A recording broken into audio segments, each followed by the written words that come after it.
ሁን የደረሰን መረጃ ወይዘሪት ሄርሜላ ሰሞኑን በነበረባት የድብርት ሁኔታ ራሷን ስታ ሆስፒታል እንደገባች ምንጮቹ ዘግበዋል።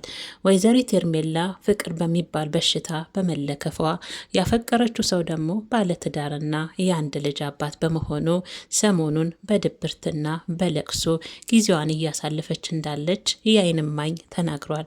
ወይዘሪት ሄርሜላ እንግዲህ ዶክተሩ እንደተናገረ አሁን ባለችበት ሁኔታ ጤናዋ ጥሩ እንደሆነና ሰሞኑን ግን ምግብ ባለመብላትና ፈሳሽ ነገሮችን ባለመጠቀም ደሟ እንዳነሰና ደም እንደሚያስፈልጋት ነው ዶክተሩ የተናገረው። ወይዘሪት ሄርሜላ ከምንጮቹ እንደሰበሰብ ነው ያፈቀረችው ልጅ ባለትዳርና የአንድ ልጅ አባትና ሚስቱን በጣም እንደሚወዳትና ለዚችኛዋ ለውሽሚት ደግሞ እንደ ዶሮ መታቀፍን አስለምዷ ስለነበረ አሁን ደግሞ እሱ ከአዲስ አበባ ወጥቶ ቡታጀራ ነው መገኛውን ያደረገው።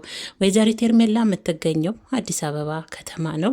አቶ አብርሽ የሚባል የአንድ ልጅ አባትና በጣም ቆንጅዬ ውብ የሆነች ሚስት ያለው ነው።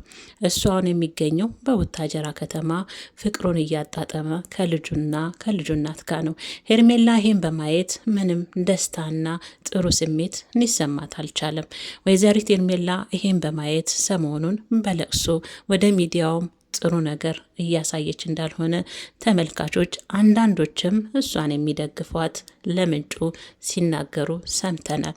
ወይዘሪት ሄርሜላ እንግዲህ አሁን ያለችበት ሁኔታ ጥሩ ቢሆንም የሄርሜላ ሐኪሟ ያው ዶክተሯ እንደተናገረው ከሆነ አሁን ሄርሜላ ወደ ጤናዋ ተመልሳለች። ደም ማነስና ደሟ ትንሽ አንሶ ነበር ምግብ ባለመመገብና ፈሳሽ ነገር ባለመጠጣት በፍቅር ውስጧ ምናል እንደተጎዳ የሚያሳይ ነው ብሏል።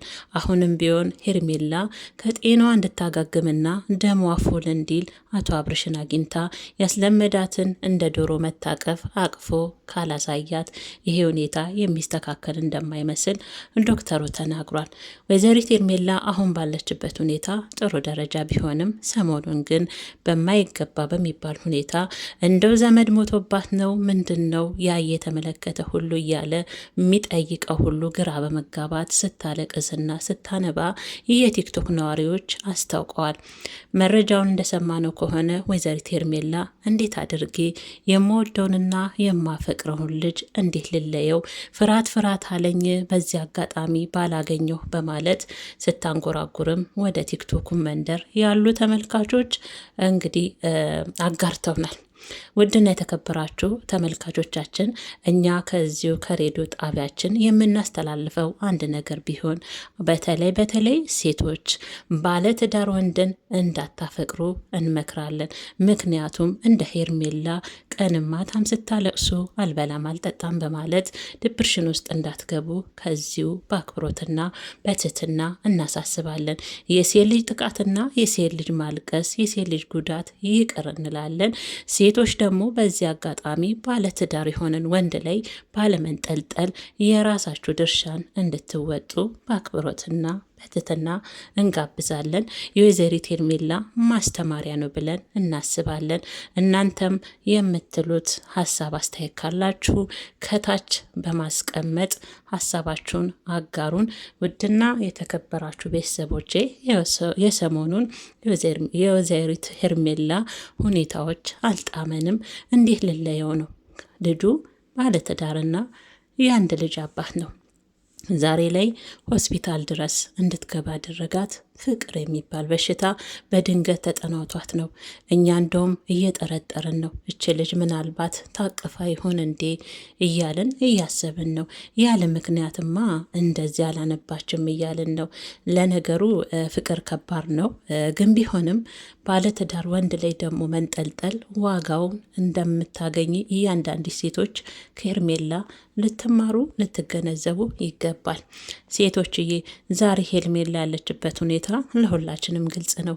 ባለትዳር ወንድ አፍቅሮ መንገላታት፣ መሰቃየት በጣም ከባድ ነው። ቤተሰቦቼ ከሄርሜላ አይነት ህይወት ይጠብቃችሁ ቅመሞችዬ። ሄርሜላ እንግዲህ ሰሞኑን ያለችበት ሁኔታ ድብርሽኑም፣ እሱ ቡታጀራ እሱ አዲስ አበባ ናት።